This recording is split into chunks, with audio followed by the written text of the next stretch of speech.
Naturally, pag mali yung grid coordinates na sinabit, siyempre, lolobo yung ghost projects.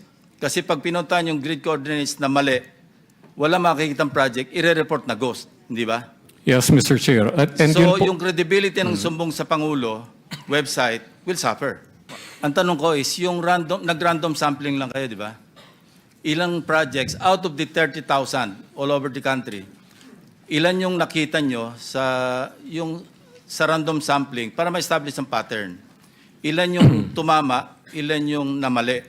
This is important Yes, kasi kung ang percentage ng mali na-overcome o na-overwhelm yung tama, may pattern yon.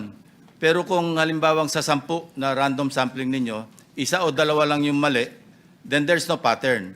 Maybe inadvertent yung omission. Yes, sir. To me, as an investigator, Yes, that's sir. important. So, anong percentage ng mali against the tama? Yung meron pong slide tayo if we move forward po. Ito pong answer din si Senate President. Ito pong MIPS coordinate, MIPS start coordinate. Ito po ang naisumite sa PMS at nailagay po sa sumbong sa Pangulo. And the only reason po kung bakit 337 projects lang po ang sample natin is because ito po yung actual na napuntahan po nung ating technical ng mga engineers po natin. And nireport po nila, na-assess nila na talagang na-assess po nila. So if we, ano po ba out of 337 ang more than 50 meters away, 291 po. Yung less than 50 is 46 out of the 337 sample projects. Thank you. Now, we go to the motive. If true na deliberate ito, anong possible na motive for deliberately maliin yung pag-submit ng mga grid coordinates? Naturally, pag mali yung grid coordinates na sinabit, siyempre, lolobo yung ghost projects. Kasi pag pinuntahan yung grid coordinates na mali, wala makikitang project, ire-report na ghost. Hindi ba? Yes, Mr. Chair. And So, yun po- yung credibility ng sumbong sa Pangulo website will suffer. Kasi kung napakaraming mali do sa grid coordinates, ni-report na may ghost flood control projects, hindi naman pala.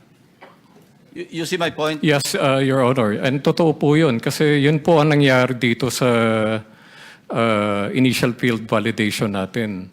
Out of the supposedly 421 na trimmed down to 416, ito po ay initially pinuntahan na po ng ng AFP-PNP, ng DepDev, at chinek po nila. Dahil wala sila pong nakita dahil mali po yung coordinates, nireport po nila as non-existent. And I think this is substantial enough. 337 out of the 421. Tama ba yun? Yes, Mr. And Chair. out of the 337, 80+% yung malayo, 86% po yung more than 50 meters. more than 50 meters. away. Even pagka less than 50 meters, mali pa rin yun eh. Maglakad ka ng from here to 50 meters from here, medyo malayo pa rin yun. Hindi pa rin makikita yung tunay na ghost project at saka yung compared to the accomplished or completed projects kung meron. Yes, Mr. Chair. Kasi marami pong factors pag nasa baba na. Meron pong mga lugar, medyo masukal na yan. And kung talagang mag-deviate ka lang by a few so many meters, hindi mo talaga po makikita. Now, next question. Who signed the submission ng mga grid coordinates sa PMS? Mr. Chair, we were trying to to backtrack yung official communication to PMS, and unfortunately po hindi namin makita. Pero Dalawa kasi ang punto rito, yung nag-submit, nag-sign, at saka yung nag-prepare. Under Secretary Bernardo, you were USEC for operations. Can you contribute to the discussion? Kung ano yung flow? Kindly walk us through. I'm sure present ka nung dinidiscuss ito, hindi ba? Mr. Chair, nung pong submission na yan, I was on leave na po. But I know something about it. Mr. Chair, I think before the submission to the PMS, they were collecting data from the district engineers and from the regional directors. The department is collecting those data. And of course, the regional offices and the district engineering offices submitted coordinates do sa PCMA po, in accordance with the Survey 123. Yan po yung ano namin. Kasi these were actual project construction po na ginagawa.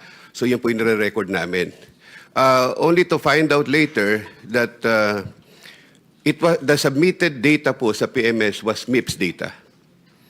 MIPS, yun po yun. Yung MIPS data po, yung sinasabi po ni Yusek Visnar. Tapos po, I kept on, because I was on leave on that time, so I was talking with my regional directors. Kindly elaborate, ano ba yung tawag yung mixed data? Ano yun? Multi-year... Mixed or mixed? MIPS po. MIPS. MIPS, sorry. Opo, sir. Sorry po. So, yun po yung dinidiscuss ni Yusek Bisnar kanina. So, I talked to my regional directors and district engineers about it, and I told them to tell to the secretary na bakit ganun, na bakit naman yung nasubmit po na datos ay ang MIPS data, eh, hindi naman po yun yung actual project construction. I mean, if we are trying to find out, of course, yung mga flood control projects, malaki po ang diferensya niyan doon po sa datos ng planning. Kasi minsan po sa loob po ng isang taon, nagbabago po ang linya ng ating mga ilog eh. So yun po, kailangang maging sakto. And I kept on saying na hindi pwedeng mabigyan ng maling coordinates. Kailangan makita natin yung actual bago natin ma-inspection po at makita talaga kung ano talaga yung existence ng projects. That is why, doon po una rin ako nagkondito, sinabi na banggit ko na rin po yun noon dito nung na-invite niyo po ako nung first time. So, ang akin po, ala naman po akong ano doon sa kung it was wrongfully submitted or may intention. Basta ang akin lamang po sana po while the data was submitted only to the PMS, bakit po may mga naiwan naman pong mga tao doon na bakit po hindi kinorek? During the time ay pinasabihan ko po na yung po actually, meron pa po mga tao ngayon na nandoon, including the QAU, who were, I think some of those QAU members were also contributors to the inspection. I mean, sila rin po nag-verify noon eh. Bakit di po nila sinabi na mali po yung ano? Dahil ang nabigay pong data doon sa nag-inspection, MIPS data rin po. Nung una po na, I think nung naggawa po si Secretary Manny Bonoan ng mga mag-inspection, ang nagbigay po ng data from planning, yung pong MIPS data rin po ang binigay. So sabi ko, talagang maraming makikitang ghost projects dito at hindi ma-verify talaga yung actual project na nagawa po. Yun po, Mr. Chair.